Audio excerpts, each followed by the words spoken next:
आप सभी का दिव्य साधना चैनल में बहुत बहुत स्वागत है। आज हम बात करेंगे हमारे सनातन धर्म के अनुसार हमारे दो महान ग्रंथ हैं। एक श्री रामचरितमानस, दूसरा श्रीमद् भागवत गीता। ये दो ग्रंथ ही हिंदू ग्रंथों में विशेष महत्व रखते हैं। आजकल हम श्रीमद् भागवत गीता के 18 अध्याय जिनकी श्लोकों की व्याख्या हम सरल और आसान शब्दों में कर रहे हैं।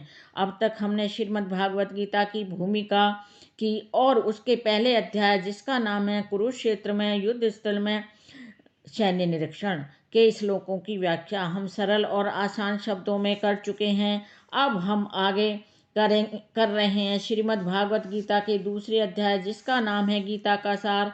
यह अध्याय बहुत ही महत्वपूर्ण है क्योंकि इसमें भगवान श्री कृष्ण जी ने अपने मुखमंडल से गीता का महत्व बताया है और कहा है अगर हम अपने वास्तविक जीवन में इस गीता के सार को अपनाएंगे तो हमारे जीवन का उद्धार हो जाएगा और वास्तविक ज्ञान की प्राप्ति हो सकेगी। अगर हम इसको ध्यानपूर्वक पढ़ेंगे और इसके ज्ञान को वास्तविक जीवन में धारण करेंगे तो मेरी आपसे प्रार्थना है कि आप इस गीता के सार के श्लोकों की व्याख्या जो मैंने सरल और आसान शब्दों में मैं कर रही हूँ उसका श्रवण अवश्य करना। वीडियो शुरू करने से पहले आपसे मेरी प्रार्थना है कि आप मेरे वीडियो को लाइक, शेयर, सब्सक्राइब अवश्य करें और बेल आइकन भी प्रेस करें जिससे मेरे सभी नोटिफिकेशन आपको मिलते रहें।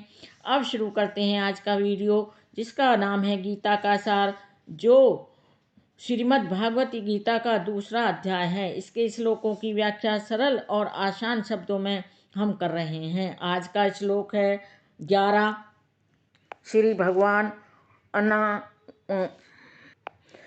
भगवान के मुखमंडल से श्री भगवान उवाच अशोच्यान अनवशोचः त्वं प्रज्ञावादान् चह भाष्ये गतः अशृण्वन् अगतः अशृण्वन् च न अनुशोचन्ति पंडिताः। यहाँ श्री भगवान ने कहा तुम पांडित्यपूर्ण वचन कहते हुए उनके लिए शोक कर रहे हो जो शोक करने के लिए के योग्य ही नहीं है। जो विद्वान होते हैं वे न तो जीवित के लिए और न ही मृत के लिए शोक करते हैं। यहाँ कहने का तात्पर्य यह है कि भगवान ने तत्काल गुरु का पद संभाला और अपने शिष्य को अप्रत्यक्षतः मूर्ख कहकर डांटा। उन्होंने कहा तुम विद्वान की तरह बातें करते हो किंतु तुम यह नहीं जानते कि जो विद्वान होता है अर्थात जो यह जानता है कि शरीर तथा आत्मा क्या है वह किसी भी अवस्था में शरीर के लिए चाहे वह जीवित हो या मृत शोक नहीं करता।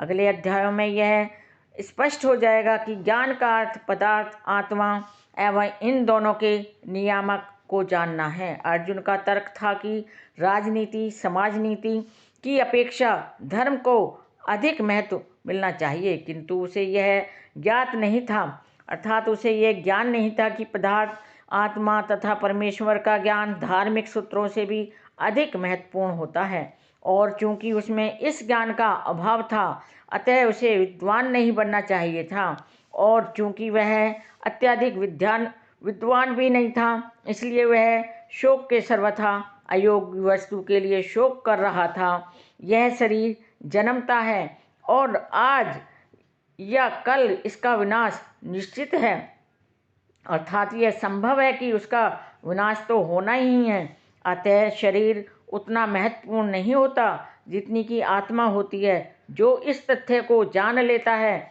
वही असली विद्वान होता है अर्थात उसे ही ज्ञान प्राप्त होता है और उसके लिए शोक का कोई कारण ही नहीं हो सकता। आज के श्लोक की व्याख्या हम यहीं समाप्त करते हैं और आगे के श्लोकों की व्याख्या सरल और आसान शब्दों में हम कल करेंगे। मेरे वीडियो में अंत तक बने रहने के लिए आप सभी का कोटि कोटि धन्यवाद। मेरी आपसे प्रार्थना है कि आप कमेंट बॉक्स में जय श्री कृष्ण अवश्य लिखें। शुक्रिया।